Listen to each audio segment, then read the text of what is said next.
Well, we'll try this again. With all the hype of the optimizers from Portage in Maine, there's not much video of the 350 online yet, so I figured I would take and show people exactly what you're going to see in the changes for the unit. Let's start with up top. I've already removed the front cover just for the ease of taping, and you can see that it's pretty much the same as the 250. You have all your tubes in the front through one door. Going down to the fire box now, it is quite a bit larger. It's 27 cubic feet.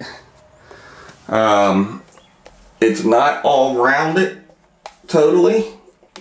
There's your slot. Don't mind the flashlight, that's so I can hopefully show you what the firebox looks like. As you can see, if I bring it in here, it's not a totally rounded firebox. There are seams to it. I'm sure it's been well tested. Over here you'll see one of the air tubes. This is the way they're introducing air through this unit. Have one there and one down below. Can't quite see the one down below too well. But there's one on either side. You have your air tubes. There's a good view of it. That will allow you to introduce the air. And like I said, it is a rather large firebox, 27 cubic feet. Can fit a lot of wood in there. Hopefully that doesn't mean it's going to burn it quite as fast, but we'll see what happens. Now, looking at the outside of it with the doors closed, didn't quite make it, did it? You'll see the cleanouts for those air tubes. It's not as aesthetically looking as the 250, but I'm sure it works a lot better to be able to clean them out. Let's take this one off here and just show you. They just unscrew, and then you can take and clean them out right there should anything build up in there from the firebox. One of the other things I've noticed in the front section of the unit is they have done away with their center bricks in the firebox here. I don't know if I can show this well or not, but we'll see that it just goes all the way straight back.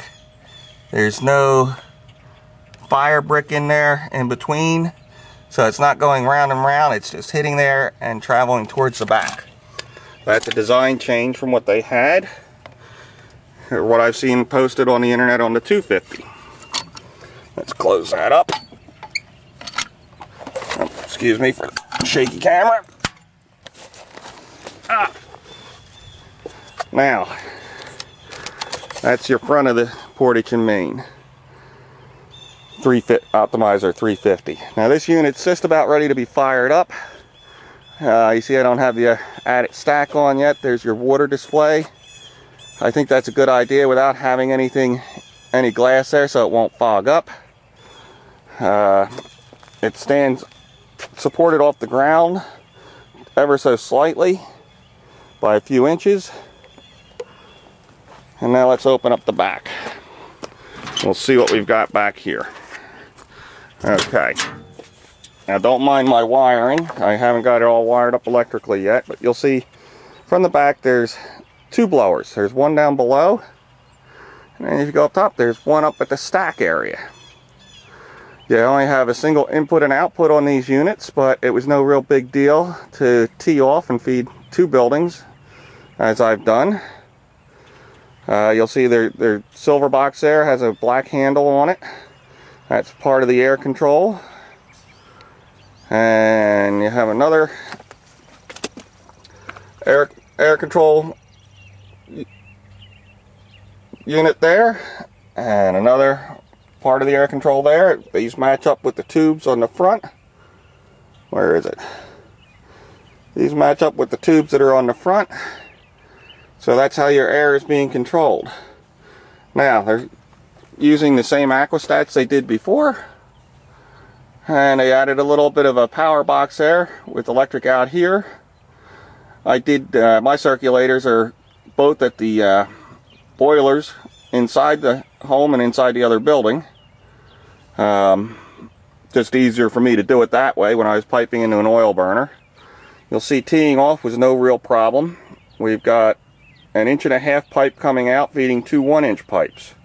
So I don't know how much further you can push it. If you had 3, I don't know, but you'll see it was really no problem to tee off to have both buildings fed by this 1.5 inch pipe that's coming out. I did put shut-off valves on either one. Should something happen, I would be able to shut the water off and isolate the boiler from the buildings. Also down here there was a little 1/2 inch opening for a boiler drain.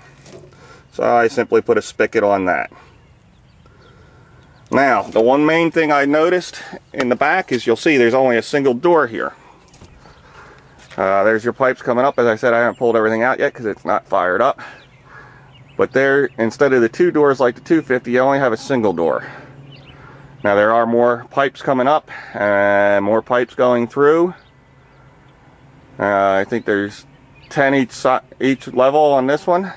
I did notice that this piece right here just simply pulls out. Don't know whether that's a good idea or not, but I'm sure they've tested it and it'll work just fine. This is one of 3 units that's been sold so far this year. I know I have the 3rd one. They had 4 built when I ordered, and I got the 3rd. I don't know who has the 4th, the 1st, and the 2nd, but I hope they're going to be happy with it, as I will be, I'm sure. I was quite impressed with the Portage and Main response overall to any questions I've had. And I'm sure I'll be contacting my dealer again. He's a gentleman over in New Jersey, and he definitely knows his stuff and bent over backwards for me to help me out. The boiler was delayed a little bit. I was getting the piping through Portage and Main, and he managed to get them to get it out here so that I would have no problems. Well, that's the Optimizer 350. Hope this helps anybody who is looking to buy one of these and needs a little bit more information on it. We're going to end the recording here, and everybody have themselves a good day.